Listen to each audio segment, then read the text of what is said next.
instead of a push rod. Whoa, that dude.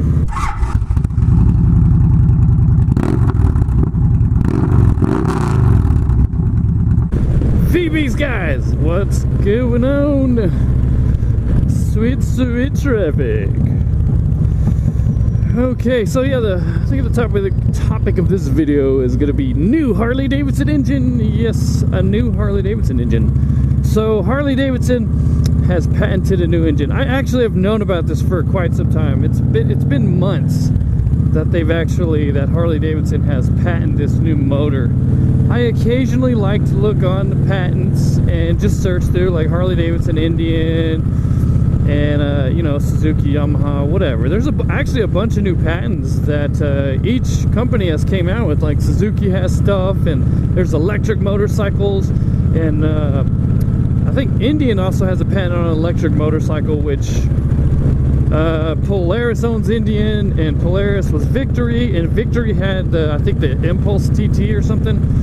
So they already had an electric motorcycle. But in this video, I'm going to discuss about this patent right here.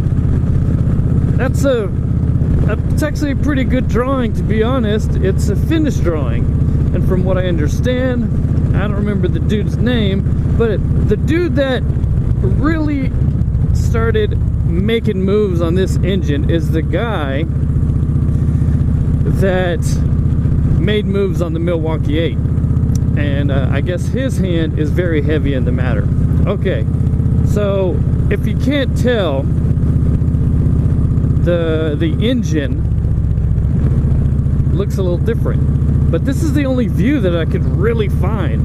There's no other views that are patented. Yeah, there's no other views in the patent.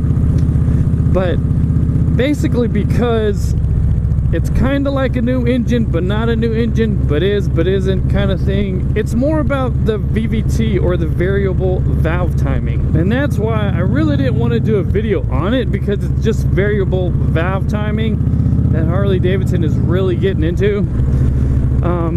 You know, variable valve timing, or VVT, is, I think it's really just an EPA thing. It saves gas and it brings a little bit of power. Is it worth it? I don't know. On a motorcycle, is it worth it? On like a vehicle, like a truck or a car, I mean, yeah, I can see it's pretty beneficial on that end. But on this motor, what makes it special, and I really want to talk about it, is because it's still a pushrod motor. It's not an overhead cam engine.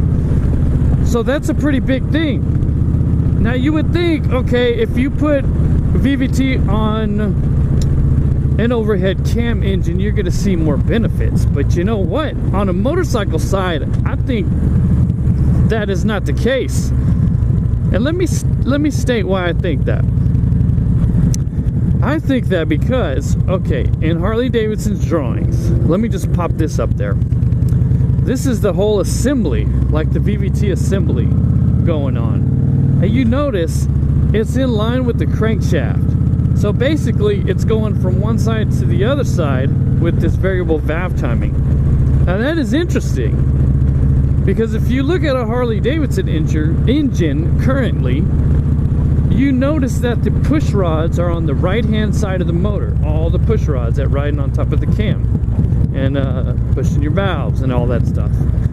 Ooh, but this guy just got right in front of me just to turn. I didn't have anybody behind me. Come on, man. So it works all the valve train and so on and so forth, and they're on the right side of the engine. If you notice on this engine, let me pop this one up there. Hopefully I'm popping the right pictures up. If you notice the push rods on the right hand side and the left hand side. Now that is interesting. I believe Harley Davidson had to do that in order to take the VVT system and basically make it down low into the engine, or centralized. Let's go ahead and talk about why I think it's centralized. Let's say you had an overhead cam V-twin instead of a push rod. Whoa, that dude. I don't even know what to say, man. Speechless. Really? So if it was an overhead cam engine, and you're gonna put all this stuff on the heads, because a variable valve timing system, I'm just going to short to VVT. VVT is not a compact system. It is not small. It's a little bulky. And you're talking about putting it on a V-twin, a smaller engine. It's not a car or something, a truck motor, not a V8, not a 4-cylinder V6 or whatever. You know, it does matter. So if you got an overhead cam and you go ahead and stick that on the top of the heads, then you got these bulbous heads sticking out. Who knows what they're going to look like? And what does that add? It adds weight. And it adds weight to the top side of the engine. It's moving the weight on the motorcycle upwards instead of downwards. You want all your center of gravity to be lower in the motorcycle so it doesn't seem super top heavy. I mean, you're going to be throwing all this weight around in curves. It's not a good idea to be putting a variable valve, to be putting a VVT system on overhead cam engines, unless the technology is much smaller than what it is now. So Harley Davidson, in doing this VVT system with the pushrod system, is genius. It's not only going to help the pushrod system, that pushrod motor, it's going to do a great job in gas mileage. And I think that's what they're trying to do. Another thing is, let's switch gears a little bit. Okay, so Harley Davidson has some liquid cooled motors coming out that it's going to go in their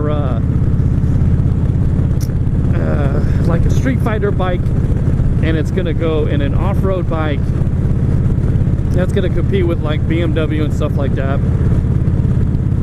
And what other bike? A custom. And it looks like that's going to compete with the Indian Scout. I mean, that's great. And a lot of people were speculating that engine, specifically the actual bike that looks like it's going to compete with the Indian Scout, was going to replace the Sportster. Even though I hit this light, I might as well just talk through this. No, I'm not. It's way too long. Hey, I hit a green light, so I will keep talking. So yeah, a lot of people thought there was going to be just a replacement of the Sportster. Now, when I saw these patents so many months ago, I really did change my tune. I changed my thought on that, and I said, you know what? Harley Davidson is a company that is very rich in its heritage. Why would Harley Davidson put a liquid-cooled engine in one of the oldest motorcycles that they have been producing? A Sportster frame. Why would they do that? The Sportster hasn't changed for, oh god, I don't even know how long. I mean, it's been the same for decades. The engine has been the same for decades. You know, little tweaks here and there. You got fuel injection carburation, but other than that, it's pretty much the same old engine, and it's a reliable, it's a bulletproof engine.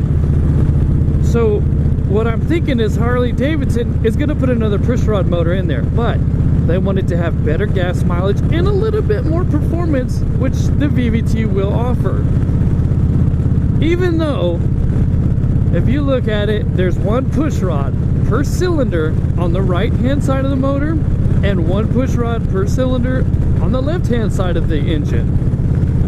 It's actually symmetrical, but it looks a little odd. Well, I'm speculating that it's going to look a little odd because there's no view of the side of the engine. So just picturing a Sportster motor with a single pushrod here and a single pushrod here, flip the engine around, same thing. Actually, it really probably wouldn't look that odd. There's an engine like that. Yamaha makes it. Yamaha's V-twin. It has two ginormous like pushrod tubes coming down. It actually doesn't look that bad. So it's still going to look very Harley Davidson. It's going to have the fins, it's going to have all the good stuff. It's going to look classic, and it's a 4-valve head. Hey, so now there's 4 valves, probably going to be in the Sportster. The Milwaukee 8 is a 4-valve head, hence the 8, right? I'm thinking it's really not going to be that bad of an engine. The more I start talking about this, I'm kind of liking it, and I'm interested in it. If Harley Davidson could price point it really low, then I think they got a winner. A little bit more power, classic look. I mean, what else is there? When somebody buys a Harley Davidson, they don't go for performance. They go for nostalgia. They go for history, rich history. They go for the look, customizability. That's what they go for. Harley Davidson, they designed this quite a while ago, before they got in the hole that they've dug themselves into. And it doesn't help that when the first race ever, the king of the baggers, and the most of the freaking field is Harley Davidsons, and they lose to Indian, and Indian podiums first and third, you know, that doesn't really help their case. I mean, really, at first, I didn't even want to do a video on this stupid engine, and now I'm thinking, you know what? I'm really interested in it. It's the more that I was reading about it, and now the more that I'm actually discussing it, of course, it's my thoughts, and you guys are just, you know, listening, and I appreciate that so much for all of those who are viewing, subscribing, commenting, all that. I love when you guys comment back, and it's just cool, you know, get different thoughts from other people. So let's get your thoughts on this engine. I mean, I think I pretty much covered everything. It's going to be very Harley-ish. It's going to be a pushrod engine. It's going to have better gas mileage. It's going to have a little bit more power. I mean, actually, I don't even know what size the engine is going to be. It might be a little bigger than the 1200cc Sportster motor, and it's going to probably, I don't know, it might produce quite a bit more. Harley Davidson's got to think about the Scout, and that thing produces almost 100 horsepower at the rear wheel. So Harley's really got to dig deep and make some power with that engine, and I think they can do it. But the engineers there are not stupid. Well, what do you guys think about that engine? You think it's, I don't know, good idea, bad idea, gonna help Harley and not gonna help them? Most likely it's gonna come to fruition, because the guy that had, like I said before, his hand in the Milwaukee 8 project, very heavily in the Milwaukee 8 project. Like, I think that one of the head designers or something, or it was a head something. And the Milwaukee 8, it's a thing now, and it is a great engine. It's a good engine. And it's the same with this patent. His name is on it. So, yeah. What do you guys think about it? Go ahead and comment, like, subscribe, ring that bell so you can get notifications of when I'm rambling on. Oh man, actually, I've already ended this video. I totally forgot. Okay, so it is Movember. That's mental health awareness. So I don't have the link up, but go ahead and check out Gears and Gadgets channel and go ahead and donate to that. Drop whatever you can, you know, help those guys out, help guys out that are having some issues. And yeah, wear your mustache, whatever, man. Tell them Vbeast sent you guys. Ride what you ride, keep it Vbeast mode, and ride till the wheels fall off.